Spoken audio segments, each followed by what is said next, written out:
PNR Networks is a member of Patreon. Show your love for our shows by joining our ongoing fundraising campaign and get some fantastic perks in return.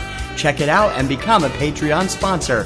You can sign up at patreon.com, patreon.com/PNR Networks. And thanks for your support.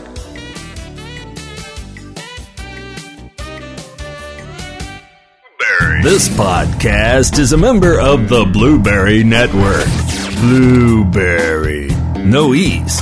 That's Blueberry, BLUBRRY.com. Blueberry.com. This podcast is a proud member of the Lamb Podcasting Network. Find the network at largeassmovieblogs.com.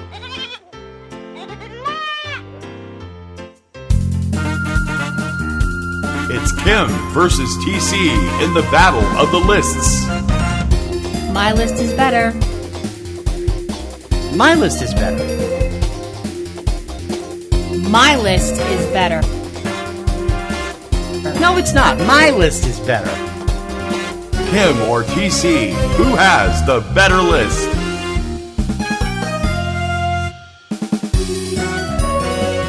From Subject Cinema, this is Front Row 5 and 10 with Kim Brown and TC Kirkham.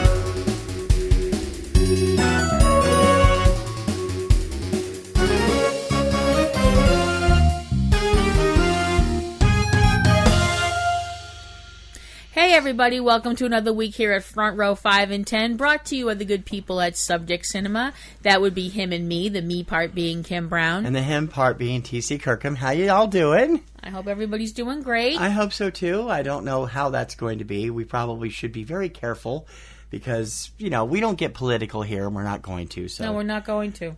Just be done with it and just say, you know, hope everybody is finding their center place after the elections, whichever way you voted. Be happy with what you did. That's all we ask you to do. Okay, so your lists this week. Yes. If you've got a list you'd like to contribute, we'd really like to see it. Or actually, a list idea. You shoot us the idea, we'll come up with the lists and run them on the show, and we'll give you full credit on the website and on the show. It's front row at PNRNetworks.com. Please write and take part. What's the topic this week? Okay, the topic this week is my topic. We're actually doing 2 fives this week. Yeah, we're doing 2 fives this week. We are looking at what we consider, and this is just our opinions, the best or most satisfying and the worst or least satisfying endings to 5 movies. Mm-hmm. So that's 5 different movies in each category, best and worst. Right. Which one do you want to do first? I think we should do the best first. Okay, I'll start because you came up with the list. I did. I will preface this by telling everybody. Before we even go any further, I should preface your preface because we're dealing with this. You know, is there a pre-preface? I don't know if that's possible. Logic dictates we should bring this up since we are talking about the end of the movie. Do I really need to say it? But I will. Spoiler alert. Yeah. Now you may continue. Well, I'm actually not going to try and deliberately give the endings. I'm just going to describe how they made me feel. Oh, okay. In some cases. But all 5 of the films that appear on my first 5, the satisfying endings list, were at one point winners of my Best Picture Poppy. Okay. So, but that having been said, my number 5, you have to have a certain flair to make something like this film work all the way through. And when you have an ending that is satisfying, resolves everything, that makes you kind of go, hey, that was stylish. Okay. You know? Right. Then you got it made. My number 5 most satisfying endings is 2006's Brick. I like the end of Brick. It leaves it ambiguous at the end, but also it resolves the story from the movie. That's true. And that's what I like about it. I'm not going to go into what happens at the end of the movie, but Brick is a neo-noir what they call hyper noir film set in the world of high school with Joseph Gordon-Levitt heading up an all-star cast. And it is really a great film if you've never seen it. It brings everything, ties up all the bows and stuff neatly. That is true. And makes it one of those films that you can just like, wow, that was a great film. If you like that kind of stuff, it makes it really worth seeing. Number 5, Brick. Okay, that's terrific. My number 5, I love the ending of this film for several different reasons. Simply because I think it encapsulates the character. It completely sums up the entire feel of the movie in one shot. And it all comes together so perfectly, not just the shot itself, but the music, everything about it. It's just like, boom, that's it. Mm-hmm. My number 5 is the final scenes of the 1989 version of Batman. Where we have Vicky Vale being told by Alfred that Master Wayne's is been called away or something to that effect, and she's going to be a little late for dinner. He's going to be a little late, and she's like, "I'm not surprised." And the camera pans over, and it starts panning up the sweeping skyscrapers of Tim Burton's Gotham City, to Batman standing on one of these buildings looking up at the bat signal, which is illuminating the night as Danny Elfman's score swells in the background. And it's just perfect. It's just the way that it fits everything with the character. Batman as the guardian, the protector, the Dark Knight, the watcher of Gotham, standing over this city, keeping his eye out for the signal that's supposed to, call him to deliver street justice to Gotham's thugs. It's perfect. It's absolutely perfect. So my number 5, 1989, Batman. Also just an all-around kick-ass movie. Wow, okay. I kind of went simpler than what you're obviously looking for here.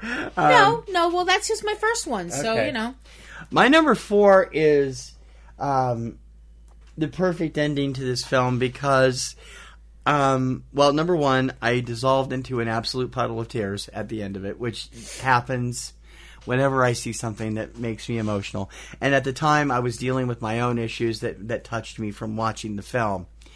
But it's just the perfect ending to this film. My number 4 is It's Kind of a Funny Story from 2010. The woefully underseen. Yes, woefully underseen film. In the story, Craig, played by Keir Gilchrist, has checked himself into the local hospital to try and prevent himself from having, going through with his suicidal thoughts. He ends up getting stuck in the adult wing because the teen wing is being renovated. And while there, he falls for another teen in the wing, played by Emma Roberts. He also makes friends with a notoriously goofy guy who is in this ward as well, played by Zach Galifianakis. And as the time of the movie goes through and Craig starts to work through his problems with his friend's girlfriend, who he's in love with also, and with his parents, as well as his own issues about his own self and what he thinks about, this movie got to me big time. Mm-hmm. I still love it, although I have only seen it once since I saw it at the theater. I have the DVD. It's just that sometimes it gets me too emotional. It earned Keir Gilchrist a Best Actor poppy from me, tied with Ben Mendelsohn that year for Animal Kingdom. And the end of it is Craig's leaving the hospital and ready to go step back into his life as a high school junior and trying to get himself back together. And I don't want to give away what is there, but it's his narration and what he says that completely gets me every time, and it makes me feel like, hey, I can get through life too. Mm-hmm. My number 4 is It's Kind of a Funny Story. That's really great. That is a terrific movie. If you haven't seen it, please go find it, because it's really something special. Mm-hmm. I think my number 4 is going to completely blow your mind. Okay. Because it was, I mean, we went to see this at the theater, and it broke part of my brain, but it was a heck of an experience, and I thought that the ending was fantastic. My number 4 is Clerks 2. Yep, mind blown. Okay. The story behind Clerks 2, now you have to actually, it would help to have seen the original film, Kevin Smith's Clerks. Clerks 2 begins with the destruction of the Quick Stop where Dante works, along with the RST video store where his friend Randall works. There's a fire, the store's burned down, and they What's wind a up... video store, Mommy? Huh? What's a video store, Mommy? I know. And Randall and Dante wind up working at a fast food place. Movies. Yes. All the fast forwarding to the end of the film, after a bachelor party that could be charitably put as went awry. Long story short, Dante and Randall wind up back where they started. They wind up getting the money to reopen both the Quick Stop and RST Video, and now they own the businesses. Thanks to Jay and Silent Bob, of all people. Randall's working at the RST Video again, and Dante's back behind the desk at the Quick Stop. And the film ends with them standing behind the counter, and Randall looks at Dante and goes, "You know what? You're not even supposed to be here today," which is a running gag from the original movie. And Dante says, "Can you feel it? Today is the first day of the rest of our lives." And the camera starts to pan backwards as we see other customers in the store, and the film changes very slowly, and I think it's a very nice touch, changes from color to black and white, because the original Clerks was shot in black and white. Yep. And as this is going on, the I think it's Soul Asylum song Misery, which was in the first film, starts playing again. Now, some people might look at that ending and go, "What do you mean? They're back doing, they're back at these dead-end jobs, and that's a happy ending? Are you serious?" Yes. I always said it had to be a happy ending. No, but it is a happy ending. It is a happy ending for them. That's what they wanted. It is a happy ending because that's where they belong. And it is a different ending also because they're their own bosses now. And Dante's got a new... But the same lady's still there going through all the milk in the dairy aisle. It's kind of like the more things change, the more they stay the same. And I remember sitting there watching this and going... This works. This completely works. I don't know if it was because my brain was still reeling from what happened earlier in the movie, or what, but I loved it. I thought it was one of the most perfect endings I've ever seen on a film. So kudos to Kevin Smith for my number 4, best ending ever, Clerks 2. And it was worth it just for the look on your face. Yeah. Wow. No, I'm just surprised. That's good. My number 3 is a movie that is near and dear to my heart. I have watched it so many times since it came out. It's just been terrific. And it's that last segment of the film that I play most of all over and over again, because I actually have a video of it on the computer. If I want to look at it, I can. It's a movie that I related to on every level because everybody knows people like this when they're in school. Everybody knows people that are, the outcast, the cool kid, the jock, so on and so forth. And very often... if you don't know them, you were them. Or you were them, yeah. And very often it's very difficult for kids to surpass their level for another level, because they recognize a similarity. But that's what happens in the book and the film, The Perks of Being a Wallflower. The movie is from 2012. It was my Best Picture winner. It was also my number 1 Pantheon film this summer. The film is filled with performances that will blow your mind, most notably from Logan Lerman as Charlie, Ezra Miller as Patrick, and Emma Watson as Samantha, known as Sam. It is a fantastic film. Charlie is a freshman who falls into the gravity of step siblings, Patrick and Sam, who are both seniors. They take him under their wing and they make him one of them until he accidentally does something really stupid and gets in trouble with them. But it all works out. And I don't want to give away because if you've never seen the film and you've never read the book, there is a twist in this film about 5/6 of the way through that will literally leave your jaw on the floor. It did us the first time we saw it. And it's the consequences of that twist that is a catalyst at the end of the film. Mm-hmm.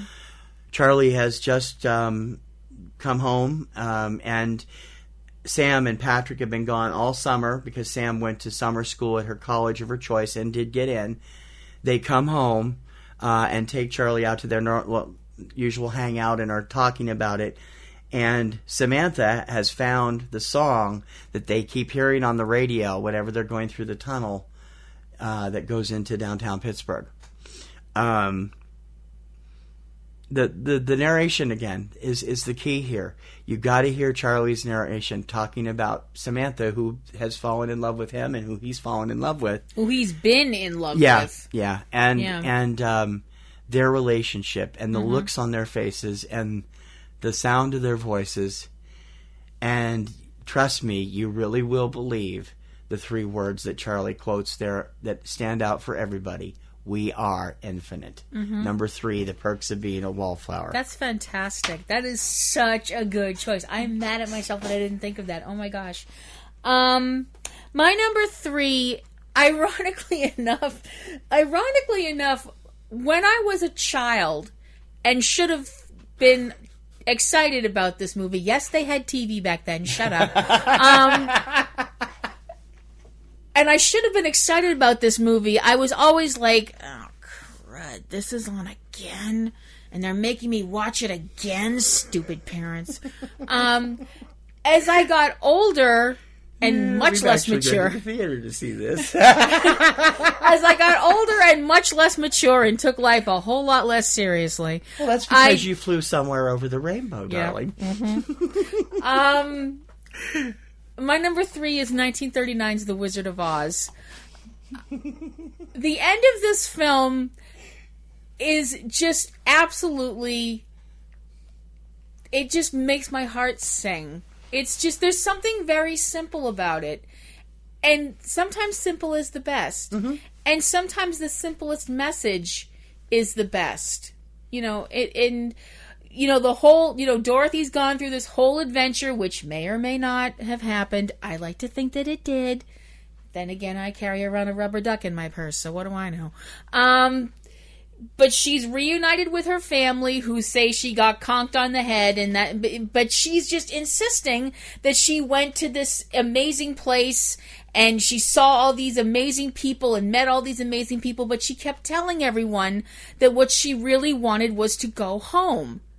And how she finally made it home. And the look in her eyes and the look on her face and the love in her voice when she looks at her aunt and she's like, "Oh, Auntie Em, there's no place like home." And the movie ends. I'm sorry, you have to be a Vulcan to not cry at that. I mean, it's just... I don't cry at that. Well, I'm actually crying during the goodbye scene earlier on when she says goodbye. The whole thing with the Tin Man just completely... I fall apart. And then she's gone for the rest of the film. I fall apart. I can't help it. Estrogen boobs. I'm a woman scared soon. Some kids at their cool. I didn't. You did. I did? You did. Oh, crap. I didn't realize that. But there's just something so simple and honest about that, because we're all searching for that. We're all searching for home. Now, home could be the house you grew up in, or home could be resting in the arms of someone you love. But when you're there, you know it. And if you've been away for a long time, you definitely know it. Yeah. And there really is no place like it. Mm-hmm. So my number 3, even though she's back in sepia-toned Kansas, my number 3 is the ending of The Wizard of Oz. Just gets me every single time. Yep. Because I'm an emotional marshmallow. Yep. But you're mine. You could have like, I don't need to. Jumped into the agreement there. No, that's okay. I know the truth. My number 2, Damn. I'm not even going to attempt to explain this film. If you've never seen this film, then number 1, A, you should, and number 2, B, or B, whichever one, it is simply a freaking phenomenal film that took both of us by surprise. And if unless memory serves me incorrectly, it is the only film we both named our best picture of any given year. No, we did Perks too. Mm-hmm. Yeah, so we've only done it twice in 12 years. And this was the first time. 2007's Wrist Cutters, A Love Story. Oh, yeah. This film is a brilliant satire on life and suicide, with Patrick Fugit, Shannon Sosaman, and Shea Wiggum in the lead, helped out by Tom Waits in the back half of the film. Mm-hmm. And also parts for Will Arnett, Leslie Bibb, and John Hawkes before he got really famous in Winter's Bone and a couple other films. The story focuses on Zia, who committed suicide after his girlfriend left him for another guy. So he's confined to this place we have always affectionately called Suicide Land. It's a little bit more sepia. You can't smile. It's impossible to smile. And everything is weird there. Everyone there has killed themselves. Right. When he finds out that his girlfriend killed himself about a month after him, he hooks up with his new pal Eugene in his black hole of a car and sets off to find her. Along the way, they run into McCall, who swears she didn't kill herself, that she's there by accident, and she's looking for the people in charge, or PIC. Along the way, they run into this strange guy named Neller, who has this camp of people who seem to be able to do these miraculous things. And also along the way, McCall and Zia start kind of feeling something for each other. Anyway, near the end of the film, everything kind of goes haywire, and there's all kinds of changes and stuff going on. But I can't tell you what happens without giving away the very end of the movie. But the end of the movie is one of those things that you watch it, and the only person I know of that didn't was Stacy. When you watch it and you see what's happening, you walk out of the theater with this great big grin on your face, and it's like, I could not stop smiling. Number 2, Wrist Cutters, A Love Story. If you haven't seen it, see it. You'll understand why. Yeah. It's that odd combination of walking out with a big smile on your face and tears in your eyes. Yes. And a lump in your throat. It's all of that, except Stacy. Anywho, moving on. My next film is, now to the surprise of absolutely nobody, that this film would be A, on my list, and B, so high, is my first foray into thrillers, or horror movies if you prefer, even though this is a thriller. I don't care what anybody else says. And please, I like his work. He's a really great director. Skip the Gus Van Sant version. The original is the best. My number 2 is the 1960 version of Psycho. One of the best thrillers ever made, ever. I don't really think I need to go into the whole story, other than the fact that a lot of people still take baths because of this movie. It has to do with a crazy guy, a fugitive girl, a shower, and lots of blood. And violin music. The end of the film is really creepy. You haven't even seen it. I've seen the end of the film. Oh yeah, you have seen the end of the film. Several times. Yeah.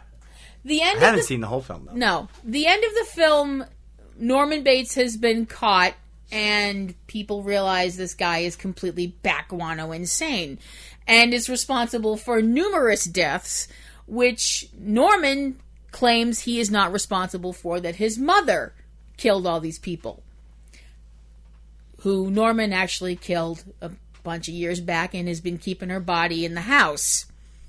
Don't ask. So he is sitting in isolation in the police station, and we start hearing a voice as he's sitting there, very still.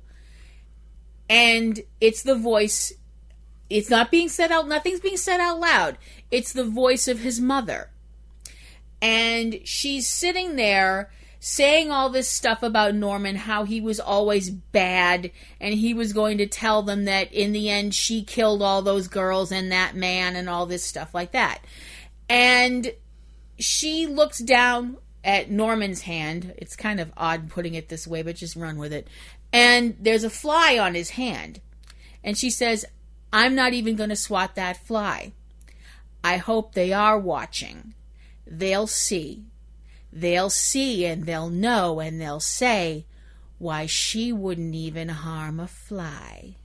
Now, at this last line, Anthony Perkins, as Norman Bates, looks up and looks right into the camera, and the smile on his face probably had more than one person wet their pants.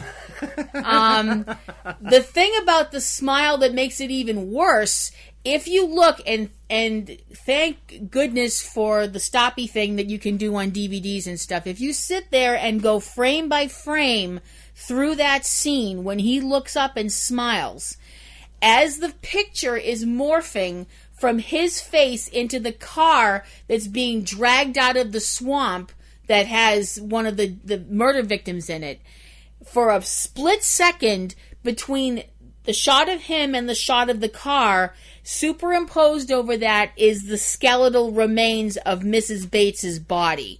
I don't know how in the F Hitchcock did this back then, but it is brilliant. And it's one of these did I actually see that moments. I don't remember seeing that myself. It is there. You have to look for it. Yeah. And it's so fast, you're like, what did that just... What? It's just mind-blowing. And it's so well done, and that's why it is my number 2, Psycho from 1960. Just brilliant. Yeah, it is. My number 1 is a film that was one of my favorite films. It's just one of those feel-good films that you gotta love. I loved it from start to finish, and I loved it so much that it won my Best Picture one year, and it was a lot of fun. Even though some people out there, didn't really get it when it came out. Not you. No, not you. I'm like, he's looking at me. No, I'm like, I'm just looking at you because you're there listening to me. All right, sorry. And the ending of it is, pretty standard. It's a pretty formulaic ending. But for this film, it's what you need. My number 1 ending is Speed Racer from 2008. For a movie that I could not stand the anime of, I fell head over heels in love with the film. Well, I had to bodily drag him to this movie. No. I went to the movie willingly because Emile Hirsch was the star, and I love Emile. And there was so many people just didn't like it. Now, almost 10 years later, the critics are starting to realize, maybe we were too hard on this film. It's actually kind of fun. Mm-hmm. Which is the truth. It was my number 1 Pantheon film for about a year, and I adore Emile's turn as Speed Racer. The end of it is nothing special by any particular standard, but it is one of these, everything works out, the good guys win, everything's a lot of fun, Speed's won the race, everything, looks like it's going to be just perfect, and we get to see the bad guy locked up. Mm-hmm. And, there's 2 or 3 little extra things in there that I don't want to give away. But the movie for itself is just a lot of fun. And the ending just makes it come off even more so, especially when the theme from the old theme from the old anime starts playing over the end credits, the revised version that was really fun to listen to. I just love this film all the way through. I think it's a lot of fun. It's amazingly colorful. The Wachowskis really got dumped on for no reason, and I think the ending is very, very happy. It's your typical Hollywood happy ending. So my number 1 is Speed Racer. Okay, that's a great choice. My number one is a film that we've seen over and over again. It's a tradition. And it's just, what can you say about the end of this film? I didn't even think of that one. It's just flaming perfect. My number one is the ending of Casablanca. Even though I do sit there once again and bawl through the ending, God. It's... Yeah. Every freaking year. Every year at Valentine's Day, we watch this movie, and go see it if we can at the Brattle or the Coolidge where we're showing if there isn't a blizzard. And every year at Valentine's Day, I go through 5 or 6 tissues, and I sit there and grin and pass the tissues to her and hold her hand. The end of the film sees Rick letting Ilsa go with her husband, even though he does love her, but he knows that Ilsa is needed by her husband Victor to continue his work against the Nazis.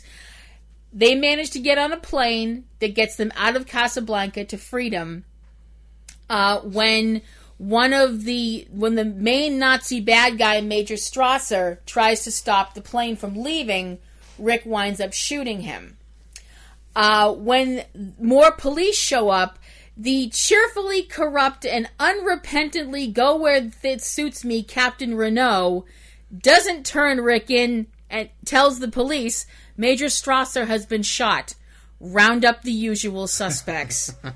And the look on Rick's face is like, you are actually letting me get away with this.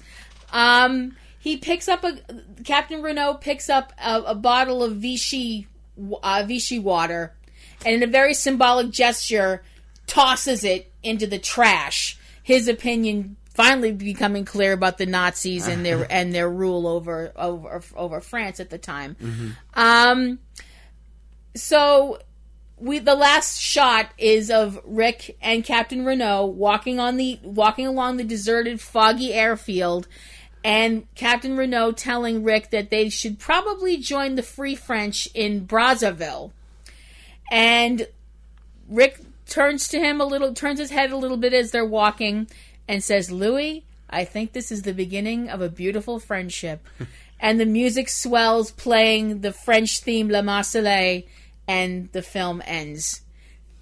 And I just love that ending. I love it. We love that movie. I love that movie. That movie Absolutely. Can do no wrong. I love that movie so much.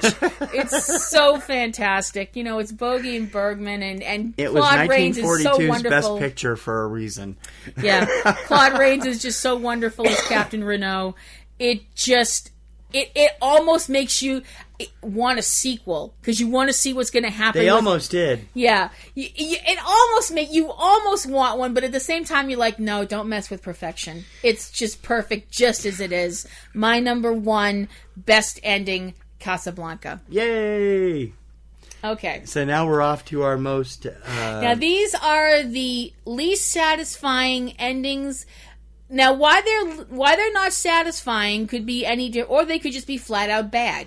They could just be flat out bad endings if you want, I actually took a little slice off there. Okay. Mine are my top 5 unsatisfying or unsettling endings. That's fine. Yeah. That works too. Most of them are just unsatisfying, but there's one that's unsettling. So. Okay. So go for it. All right. My number 5, I hate to badmouth this film because I love this director so much. He makes some of the most forked up, creative, visionary work I've ever seen on the big screen. I truly adore 2 of his films.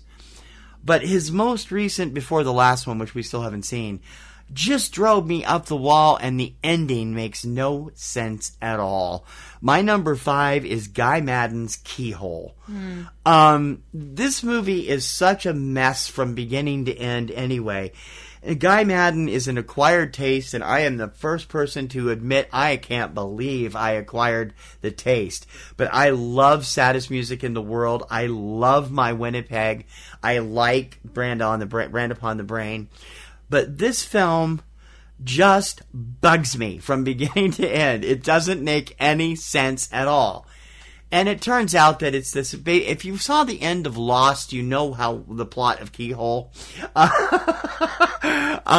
The ending of it is just this whole, like, it's almost like it's on a fast clock, getting faster and faster, with the scenes changing so rapid fire you can't figure out what's going on, and then it's just over.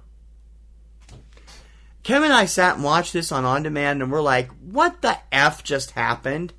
What happened to Guy Madden and his wonderful filmatic touches? This film just sucks. And the ending is part of the reason. You can see it on Fandor for free if you have Fandor, if you're a subscriber. If you've never seen it, it's worth a look, but be prepared to be disappointed at the ending. My number 5 is Keyhole. Okay.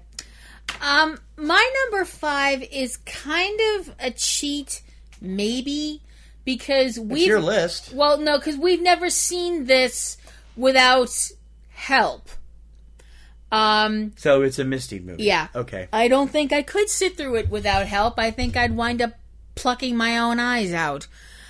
My number 5 is a movie called Monster A Go-Go. Oh, God. I totally forgot about that. Yeah, I hate that movie. I hate that. And I hate the ending of Touch of Satan. I know you hate the ending of Touch of Satan. And Red Zone Cuba. I know. But the ending of Touch of Satan is just because you don't like it because it's unnerving. Yeah. But the ending of this movie sucks.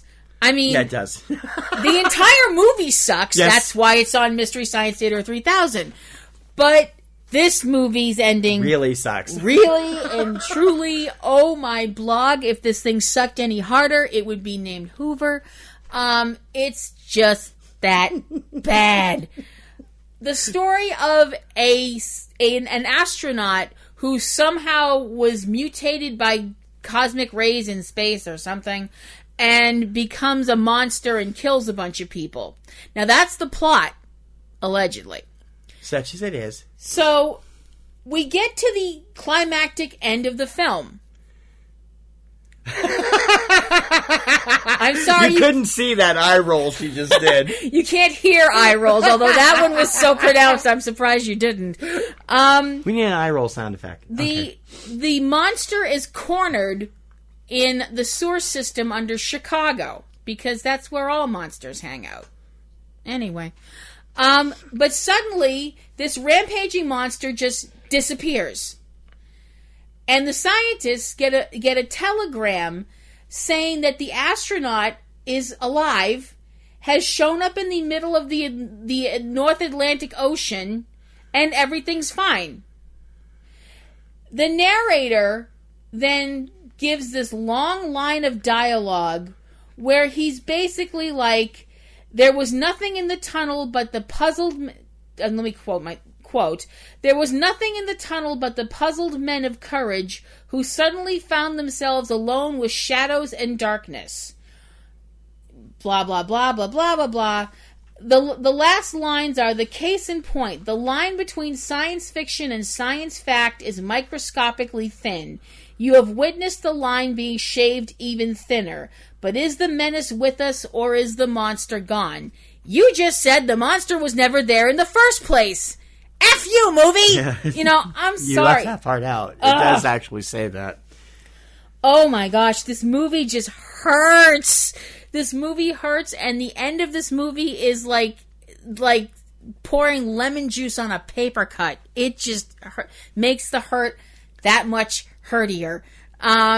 Hurtier? Okay. I made up a new word. Go me. Yeah, you did. My number 5, Monster A Go-Go. Holy crap, this movie is painful. My number 4 is both unsatisfying and unsettling, although this film is fantastic, and I love the movie all the way through, considering I am not a horror aficionado. I don't even need to mention what it is, and I don't really need to mention why I think that, because anybody who has seen it is going to understand what I'm talking about. Number 4, Night of the Living Dead. Now, when you say... end of this film, the very end of this film is maddening. It is unsettling. It is unsatisfying. But it still fits this film, which is really terrifying. I don't want to give it away. If you've never seen this classic, you need to see it. And it's really easy. I don't do horror films. I got to be honest, I saw the animated redo of it first. That might have something to do with why I've never found the film to be as scary or gory as everybody else I know. No. I find it to be an excellent study in psychology. It is. And it's like... It's also scary as hell. I didn't see it till I was a teenager and I couldn't sleep that night. But the end of it, oh my God, I'm like, we went through all this and you got this happen and then this happens? Go F yourself, movie. I was so pissed. I'm like, oh, really? But it fits. It fits the time frame. It fits the time frame, and it fits the film in itself because of the paranoia that's going on. Right. And because of the ghouls out there chowing down on bleak. Pennsylvania countryside. Yeah. No, but I understand where you're coming. You're not saying it's a bad ending. No, it's just... I'm saying it's unsatisfying to me because of what happens. It's extremely unsettling, again, because of what happens. It's unnerving, again, because of what happens. But it fits the film. Yeah. But you do sit there like, what the Yeah. F? Yeah. Oh my God, do. I was so pissed the first time I saw it. I could have strangled something. Mm-hmm. My number 4, Night of the Living Dead. Okay. My number 4 is a film that, it came and went in this country kind of quickly. I enjoyed it, but the ending just had me so like, My number 4 is a film called Notes on a Scandal. Oh, yes. Notes on a Scandal is about what happens at a school when one of the teachers finds out that this one teacher who is she's a spinster and she's kind of weird, very bitter, keeps obsessive diary journal kind of things. She finds out that one of the other teachers, the new art teacher,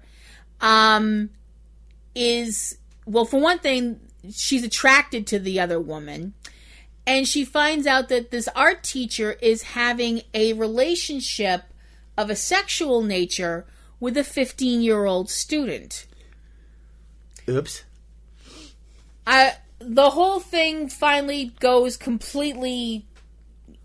She keeps it quiet for a while, but the whole thing finally... And she becomes this art teacher's friend, and it's very dealing with obsession and stuff like that. End of the movie, when all the debris's been cleared, the teacher that was having the affair winds up getting fired and arrested, and Barbara, who is the spinster teacher, is sitting in a park, and she is sitting next to another young woman who is reading a paper about the affair that the other teacher was in. And Barbara starts talking to this young woman and starts talking about the case and how she knew that teacher, and kind of glosses over and makes it sound like they didn't know each other very well, even though they did. Barbara starts talking to this woman, and it's very obvious from what happened earlier on in the film, Barbara is doing this again, meeting a younger woman, finding her attractive, and spinning this web around her, trying to, lure another person into her clutches. Mm-hmm. I left this movie with an enormous bitter taste in my mouth. Now, maybe this is because I'm an American and we like things to be wrapped up and done. And this is a British film, so they don't do things that way. No vengeance, please, we're British. That kind of a thing. I just remember sitting there going, that's it? That's all? Nothing bad is going to happen to Barbara? She's not going to be, punished by God for what she did? I wasn't expecting her to die under a chandelier falling on her or something like that. But I was just like, this is the movies. Bad people are supposed to get punished, and I left feeling cheated. She was pissed. I was pissed. I just, I didn't see it. I saw something else that day. I forget. And I remember complaining about it online on the IMDb, and people were like, well, it's what do you want? Kind of. And I told people, it's not like I wanted her to die. I just wanted her to have something bad happen to her because it's the movies. And it's not real life where bad people don't get punished all the time. It's the movies where good people have good things happen to them and bad people have bad things happen to them. Sue me. Wow, that's cut and dried. That doesn't exist anymore. I know. But my number 4, Notes on a Scandal. It's still a great movie, but the ending just left me being like, well, fine. Yeah. Okay, my number 3 is a movie that I saw years ago on cable, and I thought it would be fun to watch. And it wasn't a terrible film, but the ending, I was so pissed because it was just like, that's it? The movie is Space Camp from 1985, starring... I have never seen that. Starring... Kate Capshaw. Is that the Home Wrecking Slut? Yeah. Okay. Private joke! Kate Capshaw as a astronaut leading these teenagers through space camp, only this little robot guy that they have that becomes friends with the littlest boy at the camp, played by then known as Leaf, now Joaquin Phoenix. He sets this shuttle that they're scheduled to sit in during a test, actually launches. And the kids are by themselves with this robot up in space. Okay, so there's lots of adventure, lots of good stuff. Tate Donovan is part of the cast, and I've forgotten who else was in it. Leah Thompson, I think. I want to say Peter Coyote was in it. It's been ages since I saw it. So the ending is they get Jo Beth Williams up there, or Kate Capshaw up there. I always get them mixed up. She manages to get in the shuttle, and they land. And that's it. There's nothing else that happens. That's it. Comes in for a landing at Edwards Air Force Base. Credits roll.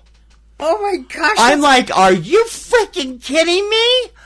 There's nothing else going on. What happened with the kids?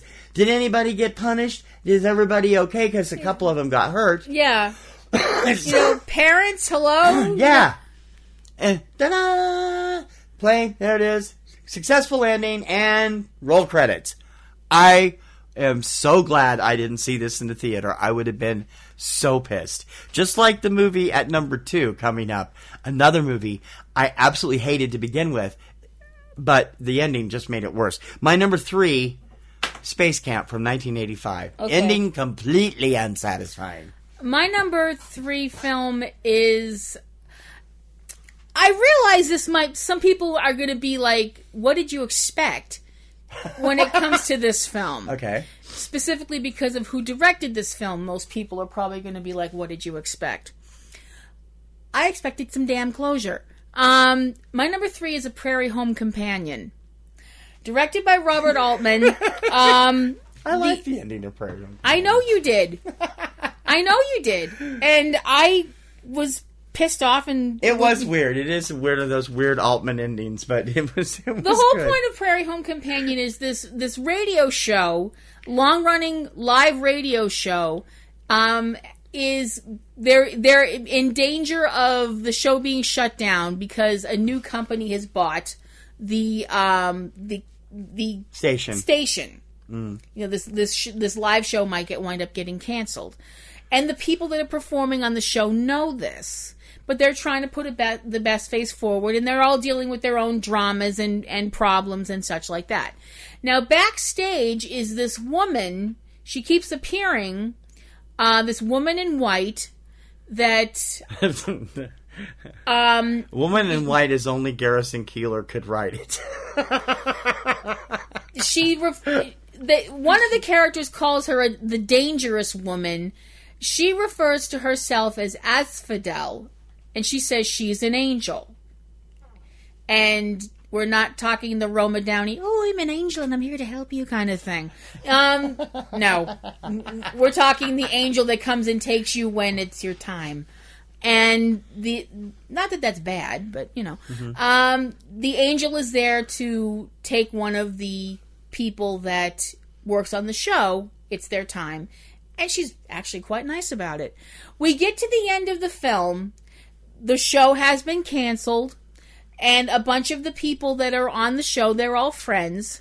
And they're sitting in a diner. And 6 months later. 6 months later. Yep. And they're sitting in a diner. And they're all talking about what they've been doing since the show was canceled. As they're talking, Asphodel walks into the diner, walks over to their table, and stands there, and they all turn from where they're seated and stuff like that, and all, look up and acknowledge her, and the film ends. And I sat there like, what? No. They we're looking at each other and questioning, well, which one is she there for? And then it ends. And it ends. I'm like, oh, hell no. Oh, we're not ending this movie. You come back here. This is unacceptable movie. I was just, oh, man, that ending drove me nuts. I was just like... And yet we both love the movie. It's a we great adore movie. The film. It's a great little movie, but that ending, man. Oh, man, that ending just drove me up the wall. I was brooding about it the rest of the day. I was like, go through an entire movie, and that's what you get at the end. I was like, gosh darn it, you couldn't come up with a decent ending, Altman. You just had to leave it right there. And then, of course, you find out he ends all of his movies that way, pretty much. Now, I realize questioning Robert Altman's directorial style is, and it was his final film, is tantamount to spitting on the American flag. I get it. But I was not happy with the end of this movie. You have to admit the same kind of ending happens in Come Back to the Five and Dime, Jimmy Dean. Yes, it does. Which you just saw recently. Yes, it does. And you're right. It's the same kind of and I felt the ending. Same yeah, I know you did. Gosh darn way. I was like, this is like going on a really nice date and having a lovely time with this really handsome guy, and you get to the door, and everything's perfect, and he shakes your hand goodnight. What the hell? I was just like, oh, man. My number 3, A Prairie Home Companion. Okay. My number 2, I know you'll appreciate this because you hate this movie as much as I do. Okay. We saw it separately, both when we were younger kids. And it's supposed to be... The thing that always gets me about this film is it's sold as a family adventure comedy. Oh, I know where this is going. And it's neither family nor comedy. There's not much funny about it, and it has got stuff in it that is way not good for anyone under 16. Mm-hmm. My number 2 is Time Bandits from 1982. Oh, my God. I hate this film with a passion.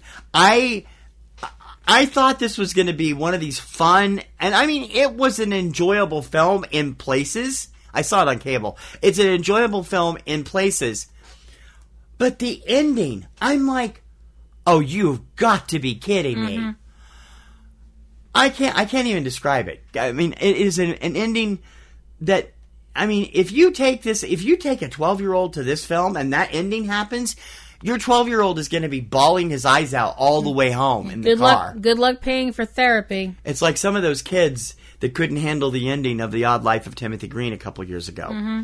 And the parents who thought it was funny and put it on YouTube. Yeah.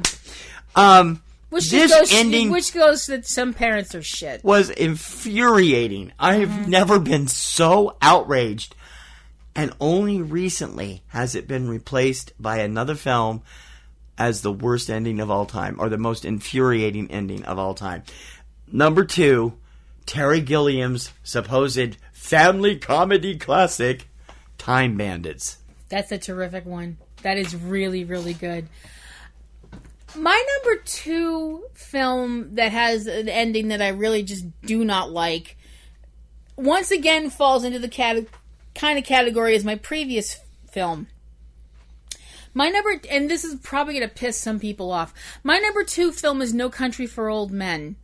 That's another one of those ambiguous endings that just kind of goes off and leaves it there. And yet you watch it over and over again. I know. Well, I keep watching it thinking maybe this time I'm going to get it. And then I get to the end of the movie, I'm like, nope, still pissed off. Honey, it's a Coen Brothers film. You're not supposed to get it.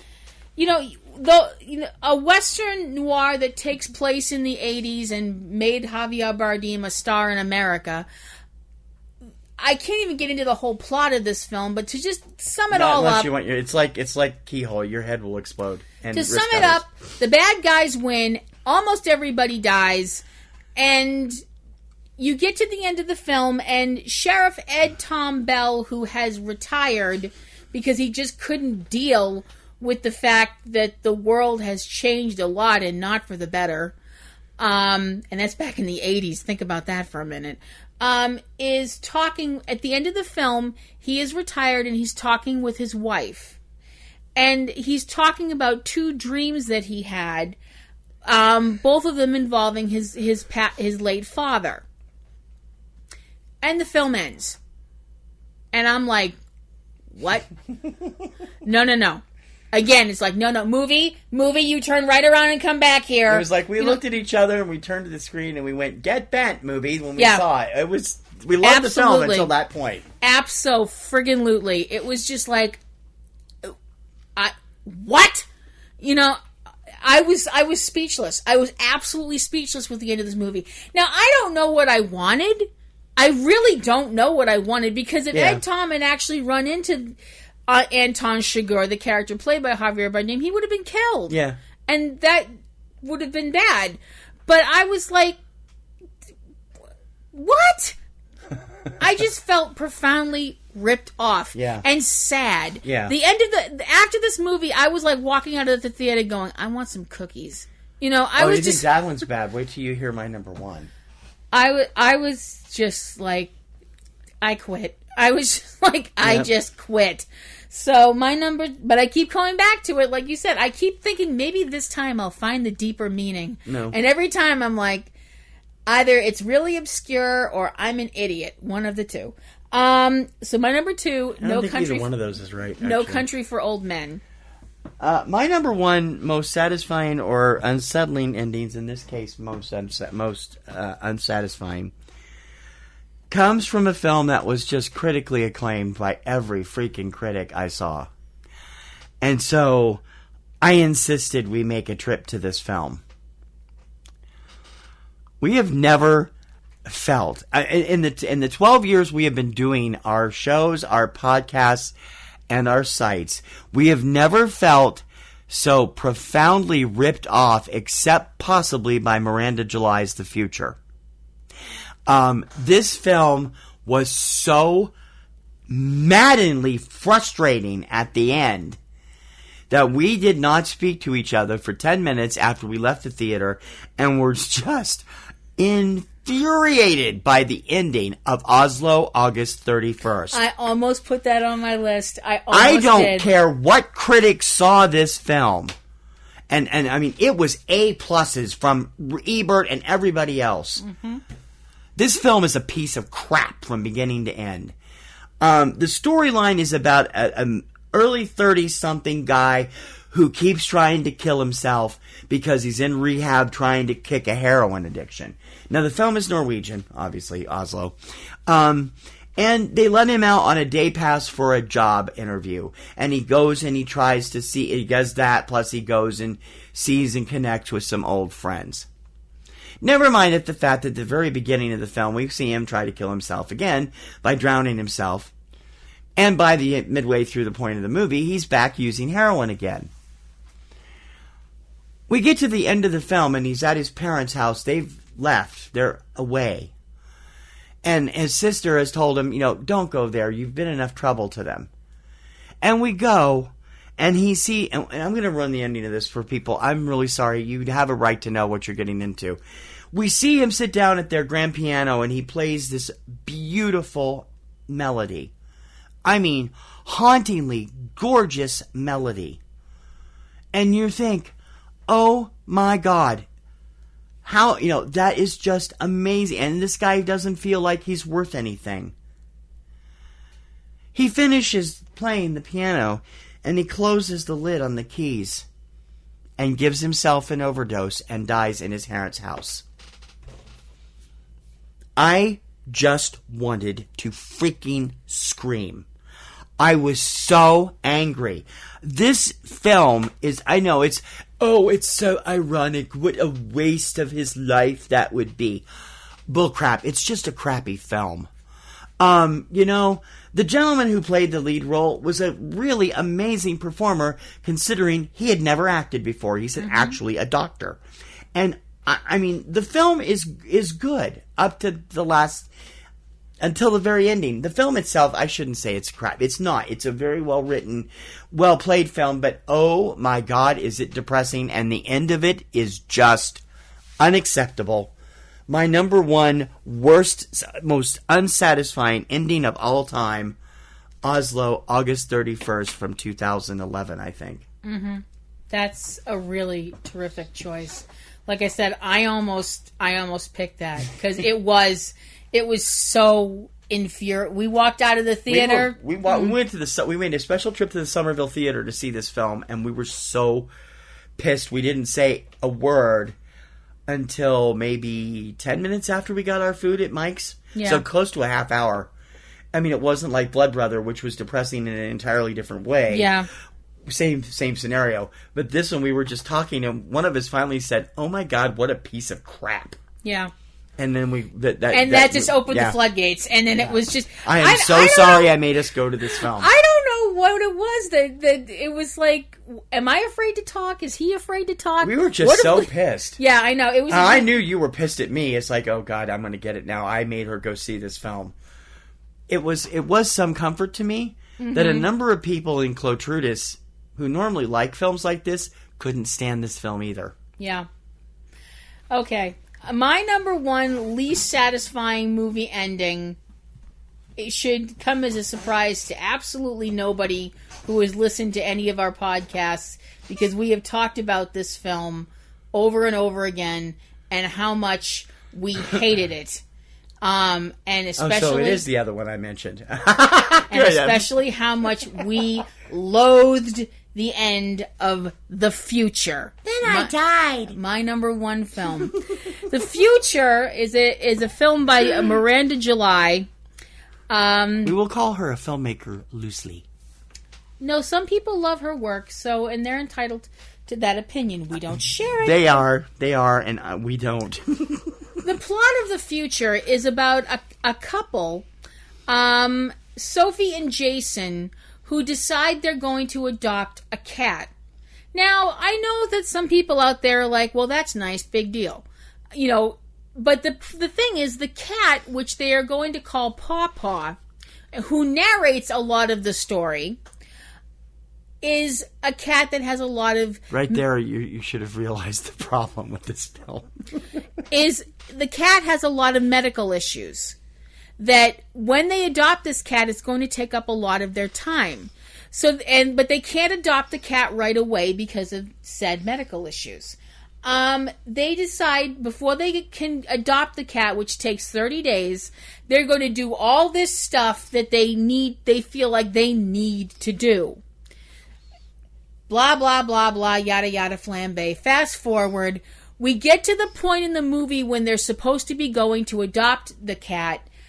They're so caught up in their own petty, useless, miserable, pathetic lives, they don't go to the place to adopt the cat. They forget about it. And the cat is euthanized. Because you're supposed to pick it up at 30 days. Yeah. Or else. Then I died. Yeah. What? Oh, my God. Talk about... Oh, my God. I could feel the temperature rising next to me so fast. Again, this was my fault. I had my lips jammed. I had my teeth clenched so hard and my lips clamped so shut, so tightly. That wasn't the actual ending, though. It went on for another 10 minutes after that. It went on for another 10 minutes after that with Pawpaw still talking about the afterlife and stuff like that. And by this point, the blood in my ears is pounding so hard in my brain, I can barely hear it. I don't think a movie has ever enraged me like The Future did. Let's qualify that. No narrative. Fine. Because you were just as enraged by Project Nim the very next night. Oh, no, that was like Super Saiyan level. That was completely off the chain. Mm-hmm. I have never wanted to walk out of a movie. I wanted to run out of Pet Sematary and hide in the ladies' room. That's different. But I mean, I have never wanted to, storm out of a movie before. I mean, storm, coat flapping and the whole 9 yards. Now, the good thing about this, actually, if I may interject this was at the IFFB, whatever year it was out, 2011, 2012. 2011. Miranda July was in attendance at this screening. She is so lucky Kim did not go Full Metal Diva. Oh, my Lord. No, TC's pulling on my arm. Okay, honey, we're going to go outside now. We're going to go get some fresh air. Oh, shit, please, come on. And then, of course, we go out the main door of the Brattle, and there's Miranda July standing there talking to Michael from Clotrudis and a couple of other people, and I'm like, let's go this way. He's literally got me by the shoulders. Okay, we're going to go over here now. Because goodness knows... I've never seen a reaction like that out of her, ever. It's like, oh my Lord. And the thing is, it deserved it. You are so furious by the end of this movie. I don't know how people weren't throwing critics things. Loved it. Critics absolutely loved it. Roger Ebert gave it 3.5 You stars. notice the crowd seemed to be sitting there going, what? What? Yeah. Yeah. This movie sucks. This ending sucks. It's just one of the most infuriating, maddening. Do not see this movie. I mean, seriously. Unless you really want to be infuriated and maddening and see a puppet version of Cat's Paws going like, then I died. Oh, man. I almost vomited blood. This movie made me so angry. My number one, least satisfying, most horrible, pissed me right the fork off endings, The Future. My top 5 satisfying, again, were Brick, It's Kind of a Funny Story, The Perks of Being a Wallflower, Risk Cutters, and Speed Racer in 5-to-1 order. Okay.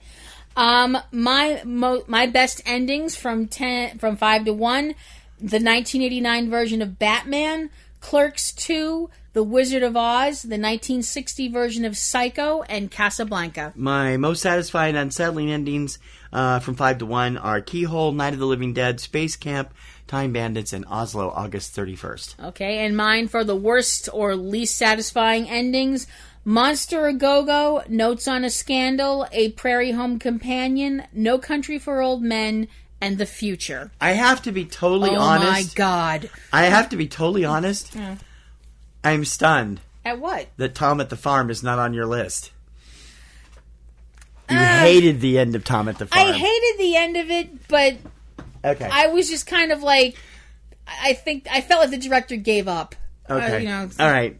So, that's our list for this week. We hope that you'll send in some ideas for us at Front Row at PNRNetworks.com. Mm-hmm. But in the meantime, it's my turn. Oh, boy.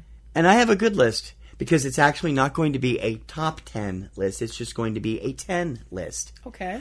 10 films, small films, that most people have never seen that we recommend for a movie night surprise.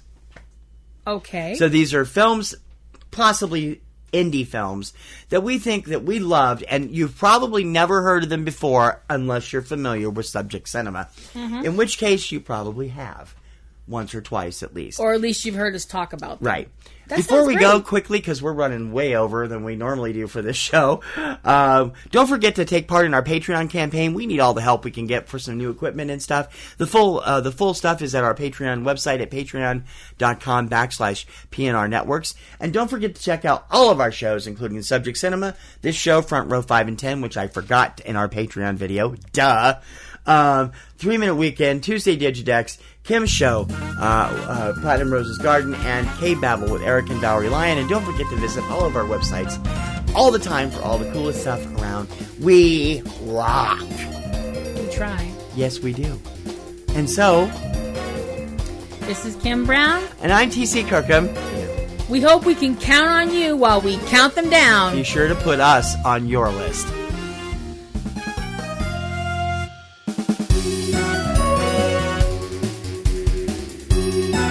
You've been listening to Front Row 5 and 10 with Kim Brown and TC Kirkham.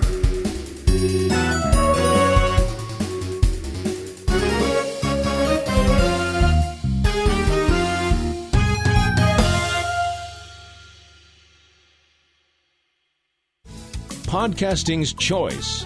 From coast to coast, continent to continent, right here 24/7. PNR.